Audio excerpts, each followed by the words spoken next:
সারা 2টা শিং আছে এমন কোন প্রাণীকে ডিম পারতে দেখছেন? বা এমন প্রাণী, যে প্রাণীর কথা বলা হয়েছে সেই প্রাণীর জীবনে কেউ কোনোদিন দেখছেন? মিথ্যা একটা কথাকে ছড়া বানায়া বাচ্চাদেরকে ধোকা দেওয়া হচ্ছে। আর এদেরকে যখন জিজ্ঞাসা করা হয় তোমরা পাঠ করো, তোমরা বলো সরেও, তারা বলে সরেওতে উজু। আর ওই বাচ্চারে পড়া ওতে অজগর। তাকে যখন বলে আতে বলো, সে বলে আতে আল্লাহ। আর আপনার বাচ্চারা যখন জিজ্ঞা, বাচ্চা বলে আতে আমটি আমি খাবো পেরে। তারা যখন জিজ্ঞা ইতে কি, ইতে ঈদ। আর ওটা যখন জিজ্ঞা ইতে কি, ইতে ঈগল। সব ভয়ঙ্কর প্রাণী, ভয়ঙ্কর জন্তু, এই সমস্ত শব্দগুলো উদ্ভুত ভাবে মুসলমানের বাচ্চাদেরকে মাথায় ঢুকাই দেওয়া হচ্ছে।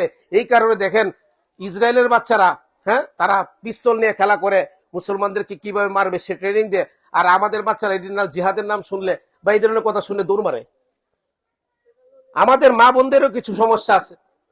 তারা যখন বাচ্চা কান্দে তখন বলে বাঘ আসতেছে, বাঘ আসতেছে, শিয়াল আসতেছে, শিয়াল আসতেছে। না, যদি আপনার বাচ্চা কান্না করে সূরা নাস পড়বেন, ফালাক পড়বেন, সন্তানকে 3টা ফু দিবেন, মুহূর্তের মধ্যে আপনার সন্তানের সাথে থাকা যদি আলাদা কিছু থাকে ইনশাআল্লাহ দূর হয়ে যাবে।